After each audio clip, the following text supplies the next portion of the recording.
how does women's dual mating strategy tie into the burden of performance? Is the beta version solely based on wealth? There's two sides to that. Okay, so when we're talking about alpha fucks and beta, I'll start with alpha fucks. Easy. It's physical prowess. It's what I call validational sex rather than transactional sex. Okay, so you got the guy that women want to fuck and the guy that women will fuck, but only if he has value added. Okay. So the value added side of things is what we call the beta buck side. And I'm really kind of like trying to lean away from this definition because every time I say beta, people take it as if it's like, oh, it's a beta blue pill. He's a chump, right? Now, the beta characteristics or the beta part of the dual mating strategy is provisioning, protection, and parental investment. And those are there's others, but those are the three core, elements to the quote unquote beta bucks side there. If that's all you're about, then yeah, that can be negative. But if you understand alpha fucks and beta bucks and you understand the interaction between the two of those, then you can leverage that to your advantage. However, when we're talking about just the beta bucks side of things, is it solely based on wealth? No, it's also based on emotional investment too. So it's how invested is he into his own babies? How invested is he into his own, the security of his family, right? So it doesn't necessarily have to be, but as I said before, the alpha fuck side, those alpha fucks traits can also map onto beta bucks traits, the beta side of things, provisioning, protection, and parental investment. So don't think of them as being like positive or negative. There's some very negative aspects of being like overly alpha, right? But there's also negative aspects of being overly super beta as well. So keep that in mind. Beta bucks is about survival. Beta bucks is about survival, but it's also about long-term security. When we talk about vulnerability and everything else, women are the vulnerable sex and men are the disposable sex, or certainly the sex that nature takes the most chances with. Let's just say that. But women are indisputably the vulnerable sex. Some people say, oh, they're the weaker sex. Don't use the term weaker. They're vulnerable and have been vulnerable because they're the incubators of the next generation. So, and have been and will be. And that's been part of, that's intrinsic to the female psyche. You want to know why women in the house want you to lead in the house and be a dominant guy in the house and be have the respectability that's based on merit, is because of that. On some level of consciousness in the lizard brain, that woman is looking for a guy who's going to take control and is going to be someone she can ultimately trust with her long-term security. I think one of the reasons why women hate on men so much on these sort of man on the street interviews, like I've seen these ones, they're here in Vegas too, but I've seen these interviews or these quick hit questions of guys asking women, do women need men? Fuck men. But you don't need men. And none of them say they need men. Even the nice ones say, nah, we don't really need men. They do the same thing with guys and say, do men need women? Yeah, of course we do. We love women. We want women, especially if they're hot, that kind of shit. And every time you ask a guy, do we need women? They'll say yes. Every time you ask women, do we need men? They'll say no, for the most part. And why is that? Well, because women today have been brought up thinking, or been socialized, acculturated, whatever you want to say, to believe that they are going to have to be in charge of their own vulnerabilities. They're going to have to be in charge of their own long-term security. You cannot men are intrinsically, inherently untrustworthy. Mm-hmm. What?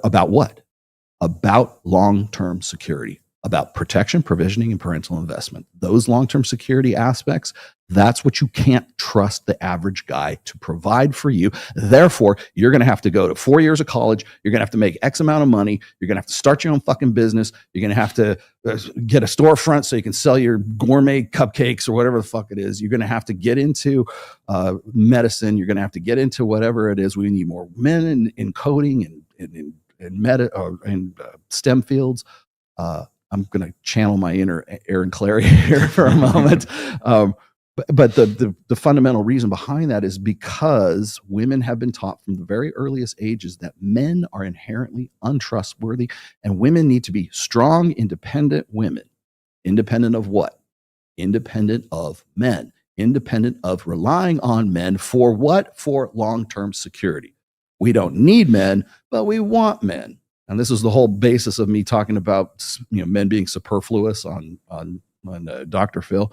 But the reason why I say that is because women have been taught that men are inherently untrustworthy. So therefore, they don't need them. What do they not need them for? Security, long-term security, provisioning, money. I make my own damn money, right? That's why you get these comedians who talk about how women want a guy who's sort of egalitarian until the check comes for the restaurant at the restaurant, and now he's supposed to pay, and she's not supposed to pay, right? That's why shit like that is I've got a video for you. Hang on. But the long and the short of it is like women don't need men, but they want men. Well, what's left? If women have got provisioning, protection, parental investment, long-term security, money, resources, they become the men that they want to marry. What kind of men do they want? They want to fuck Jason Momoa. They want to fuck Justin Waller. They want to fuck hot guys who they don't have to, would never have to rely on for long-term security. Not that they wouldn't want it from Justin or somebody else. I'm sure they would. Elon Musk, not a catch when it comes to the hot guy in the foam cannon party, but damn, the best catch on planet Earth if you just need protection, provisioning, and parental investment. Yeah, parental investment, he's got that down more than any guy that I know. But just to sort of give you a comedic break here for a second, where did this guy go?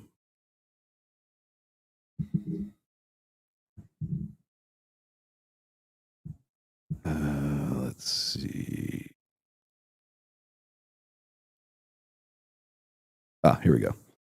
This is what I'm talking about. Can you put it up on the? So I told the girl at the table, I said, look, I'm having a great time. Hold on. There you go. I'll back it up. Where did you go? Okay.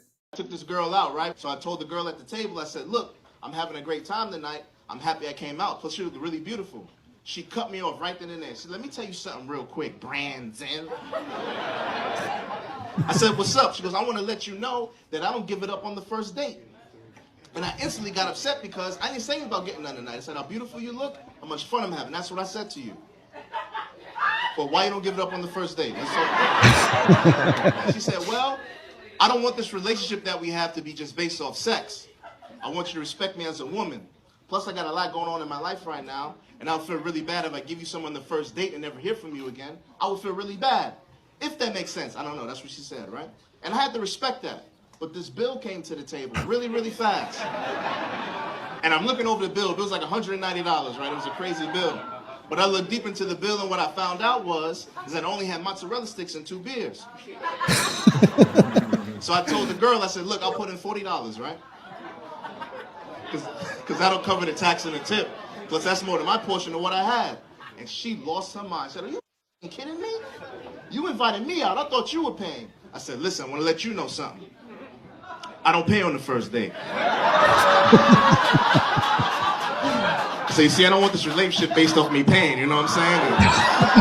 I want you to respect me as a man, you know what I'm talking about? And got a lot going on in my life right now. And I feel really bad if I pay for this date tonight and never hear from you again.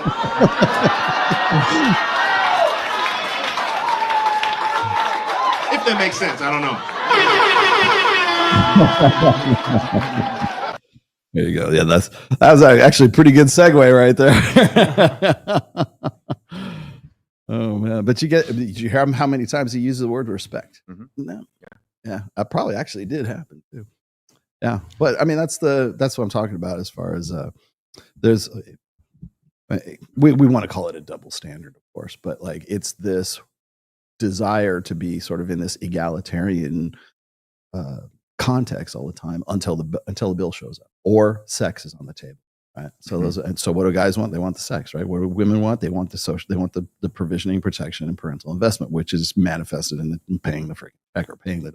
Which, by the way, I think if it's your first date, you should pay the fucking tab, okay? But that's for different reasons, not just that.